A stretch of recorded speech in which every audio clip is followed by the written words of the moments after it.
This right here, Night Fam, is the iconic food that you either love to eat or you're disgusted by. This sold out in 7 hours, the whole thing. And you know what?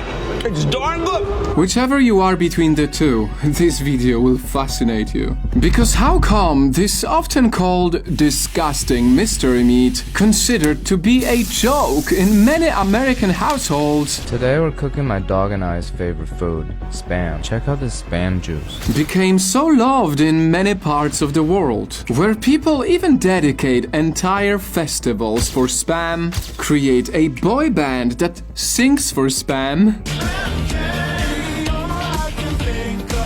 and had their stores lock up Spam cans to protect against thieves, as if they were cans of gold. Has had its Spam in individual lock boxes for quite some time. Is there a hidden mystery ingredient that addicts the people? Oh, it smells like pumpkin spice. And as we're on to solving mysteries, did the internet word spam actually come from this food? You will know the answers soon as we uncover the untold dark truth behind spam. And that story starts in the 1920s to late 30s, when the Great Depression pushed higher prices for fresh meat. This left struggling households looking for an alternative. Enter this mystery meat in a blue can called spam. And they didn't really mind if it was made from like unwanted cuts of pork shoulder. Back then, spam was seen like a miracle meat ready to save the people. An affordable, accessible, perfectly formed brick cooked right inside the can, and could also last very long on the shelf without having to be refrigerated. Spam. A lot of meat, but not a lot of money. Fast forward to 1940. As much as 70% of Americans were eating spam, a strong reputation that would make the US military buy over 150 million pounds of it to feed its soldiers and allies overseas during the World War II. You'll like these rations, men. Come and get 'em! And sure, it was perfect to fit the army's needs. Dense, salty, lasts long and ready to eat. But boy, did they despise it. They hated having to eat the same processed meat so much every single day that they would send hate mail just complaining about it. Spam became one of the most used and verbally abused foods of the war. And believe it or not, they even used the grease of the spam to lubricate their guns, moisturize their skin, and waterproof their boots and tents. Spam's reputation was so far from being a desired meat, they joked that soldiers' worst nightmare would be to finally come home from the war only to find spam on the dinner table. It's a little light singlet that a friend of mine gave to me as a joke. Because back home, spam gained the reputation of being a poor people's food. Although this didn't stop the company from marketing it as a sign of patriotism, as an American symbol. So, how did it happen that this ridiculed meat suddenly became not just a respected staple, but also a highly wanted food in the Pacific and Asia? Well, Night Fam, this is the part where this simple American staple accidentally becomes a dark symbol of lasting American influence. Because as American soldiers of the World War II spread out and landed in many occupied nations, they carried with them both a gift and a curse. Cans upon cans of spam that they gladly gave away or traded with the locals, because their soldiers were just so sick of it. But for the locals, it was a godsend. Food that literally saved their lives. from starvation, strict food rations, and shortages. Like in Hawaii, where the deep-sea fishing industry was restricted after World War II. So Spam became an important source of protein for a lot of islanders who could no longer fish. People have an emotional attachment to Spam because we all grew up with Spam. Fast forward to now, Spam never left Hawaiian kitchens. I mean, they love it so much they celebrate with a yearly festival dedicated just for this canned meat.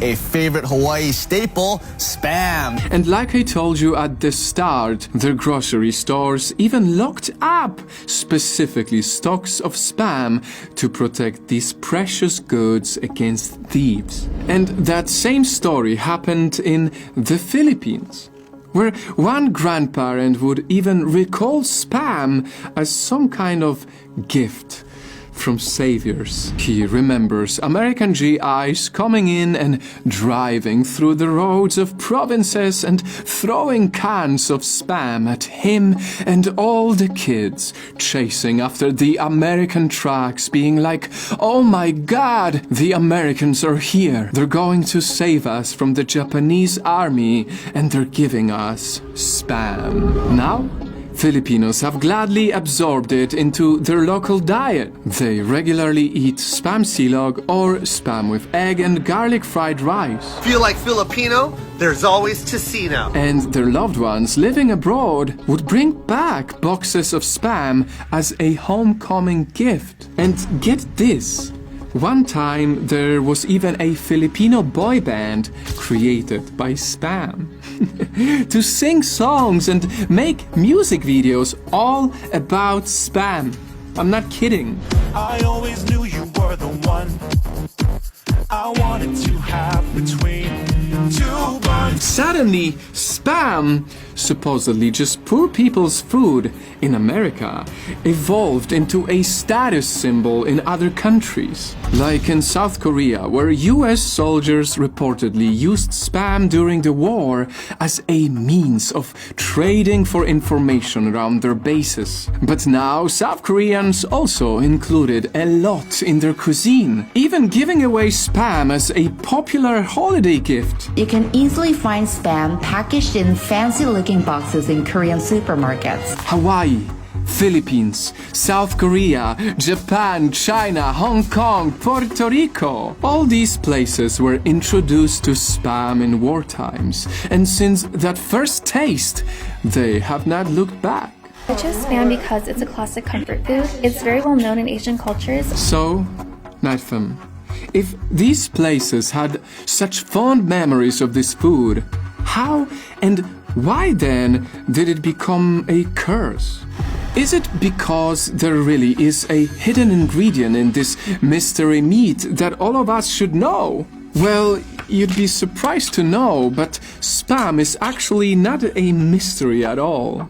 In fact, it only has 6 ingredients: pork shoulder and ham, salt, water, sugar, modified potato starch, and sodium nitrate. All surprisingly easy to pronounce, but obviously undeniably unhealthy.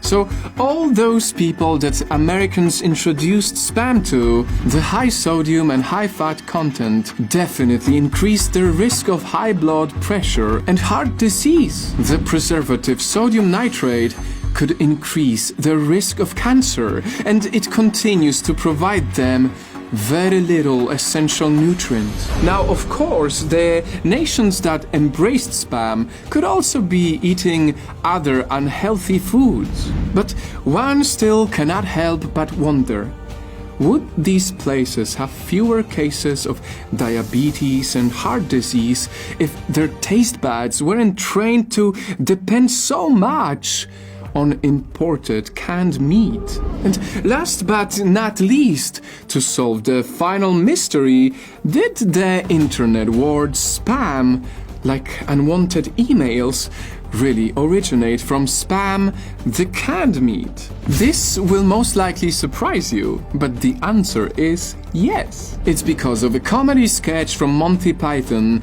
where the actors repeated Spam so much it sounded like nonsense. Spam, spam, spam, spam, spam, spam, baked beans, spam, spam, spam, and spam. Much like spam emails that drown out all other communication. So Nightfam, now that we solved the many mysteries surrounding this American and global staple, I hope it at least gives you some fascinating perspective.